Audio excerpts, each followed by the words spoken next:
So you want to write your first novel but don't know where to start? Based on my experience writing my first book, here are the lessons I learned that could help you realize that dream. Hi, my name is Caitlin and welcome back to my channel where I'm documenting my writing journey. I've written a literary coming-of-age book that I'm planning on publishing, and I'm currently writing a sapphic dark fantasy Persephone retelling with a Chinese mythology twist. The video chapters are listed here, so feel free to skip to the parts that you want. Although if you don't have any writing fears, then share your secrets in the comments below because I am jealous and very terrified of you. If you like the tips I'll be sharing, please consider liking this video and subscribing for more.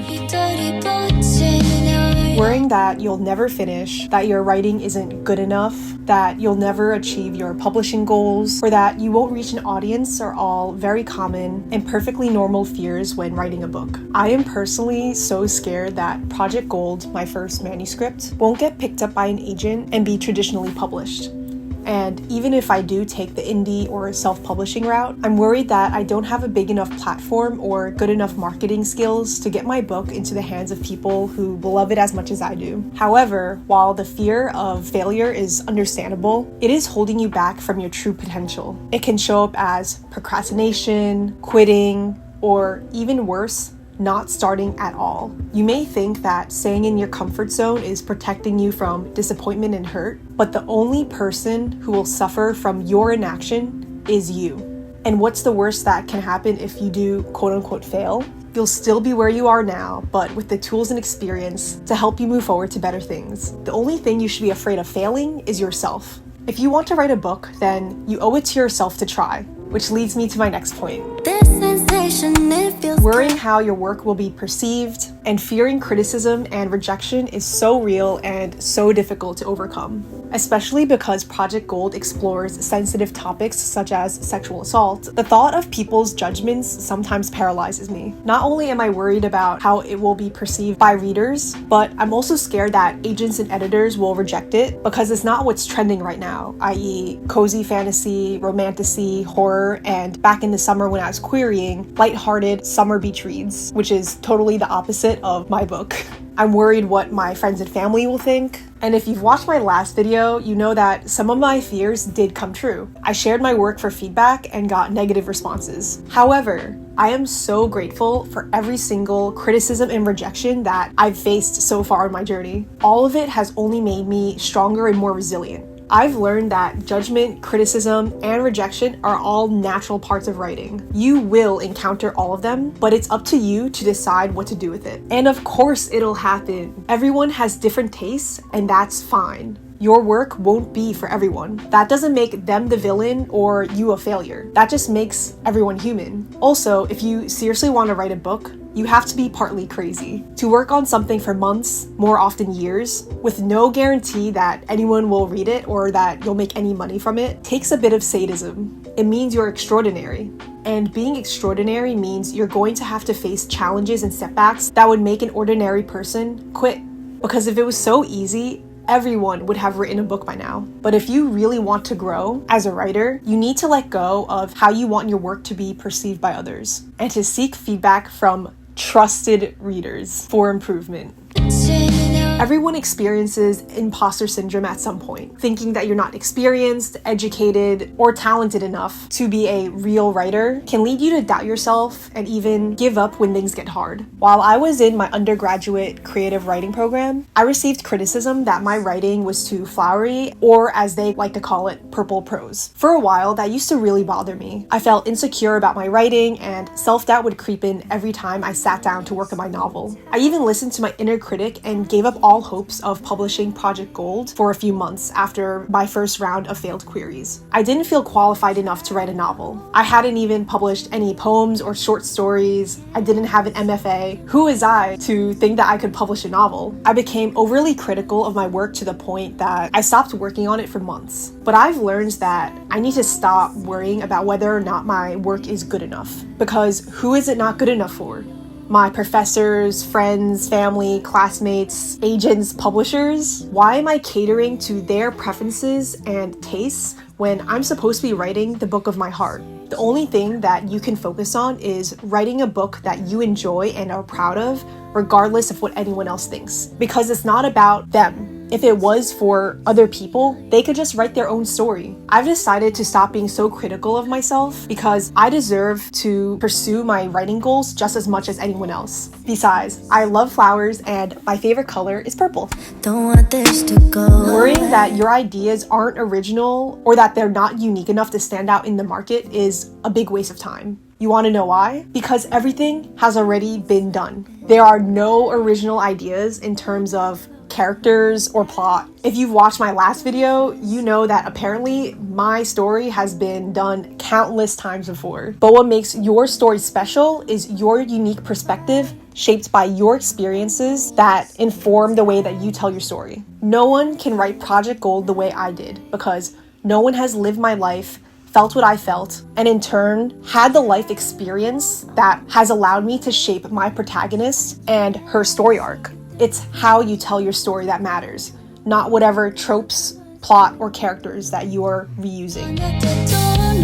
Wondering if writing a book is a waste of time when it doesn't pay your bills and there are no immediate rewards is totally relatable. It can make you devalue, deprioritize, and even abandon your writing dreams. I recently graduated in May, don't have a job, and am living in my parents' house. I'm worried that pursuing writing is a waste of time if I don't publish my book soon. What if the last 5 years I spent writing and revising Project Gold was all for nothing? But I've realized that any time I spend doing what I love and am passionate about is worth it. Because what else would I be doing? Chasing some ideal of success made of arbitrary numbers that I don't even believe in, or even worse, working for someone else so that they can achieve their dreams while putting my own aside? No thank you. I realize that not everyone is in the same position that I am, but my point still stands.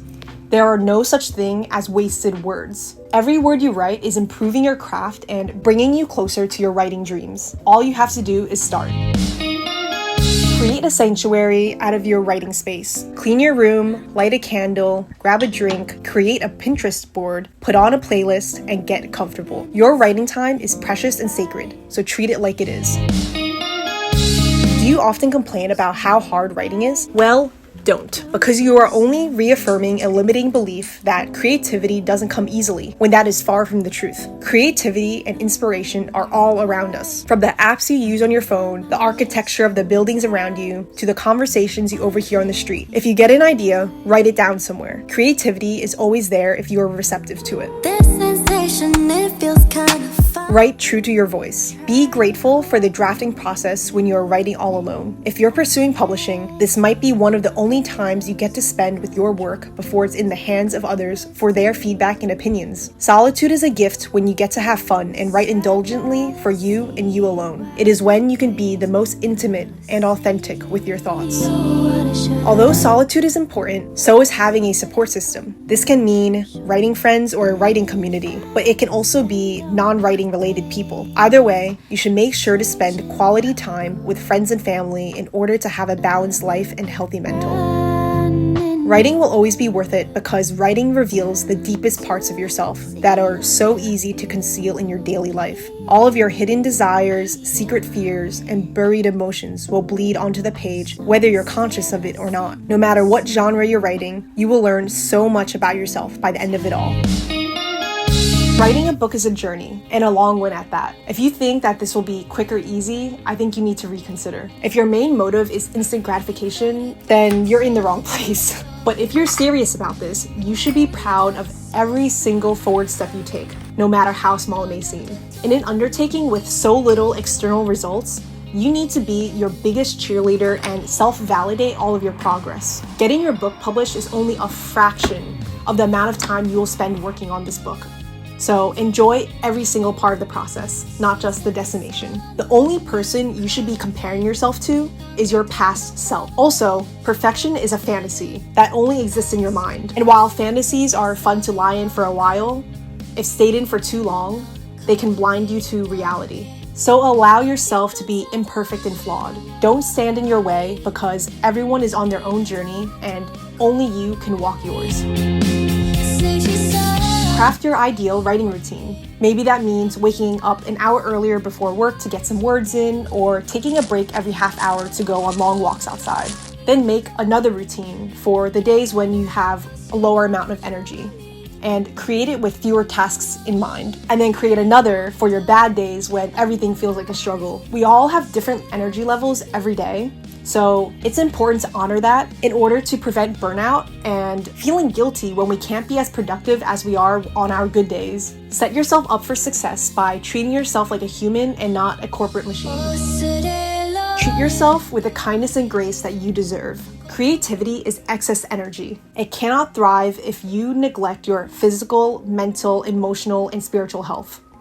Note that I said thrive because you can write without taking care of your other needs, but inevitably it won't be sustainable. I speak from personal experience because for a long time, what I was writing was fueled by pain. In the end, I only felt hollow. I poured my soul into writing Project Gold, but because I wasn't taking care of my health in the process, my creative outlet wasn't pouring anything back into me, besides from being a great emotional release. This is why I'm the biggest advocate of practicing self-love while writing a book. You have to love yourself with the same love you love your writing. There is no other way if you want to make writing a long-term, healthy practice for yourself. Also, it's not enough to just write with inspiration. You must use discipline, whether that's committing yourself to writing an hour every day or an hour every weekend, because motivation comes and goes, and you can't wait for when you feel like it. Yes, take breaks and honor your needs, but you also have to keep your promises to yourself and follow through if you want to finish writing a book. Don't push yourself harder than you need to, but you cannot wait for the mood to strike. It takes a lot of time, patience, and dedication to finish. I would also argue that one of the most important components for writing a book is a strong, unshakable drive, which leads me to my final point. Because the only one who can write this book is you, for better or for worse. Hot take, but if you need an accountability partner or a writing community to motivate you to finish your book, you don't want it bad enough. Have you ever heard of your favorite author in an interview talking about how they just couldn't bring themselves to finish writing and it was just so hard and they just couldn't get themselves up in the morning to do it? No, they all made time around their busy schedules, their families, their kids, their partners, their jobs, their social obligations to make time for writing. No one made them write this book. They did it for themselves. And I'm not saying that if you're dragging your feet with your current project that you should give up. I'm saying that you need to start writing a project that you feel so passionately about that absolutely nothing will stop you. Not time constraints, criticism, rejection, your job, because you will face so many setbacks and you will have to pick yourself back up over and over and over again. Do you have the courage to do that? If you write for yourself first and foremost, believe in and love your book, then I think the answer is yes. You got this. If I could write a book, then anyone can. Let me know in the comments what projects you're currently working on or if you have any writing goals. Thank you so much for watching. If you enjoyed this video, please consider liking it and subscribing to support me in this channel. And I'll see you in the next one.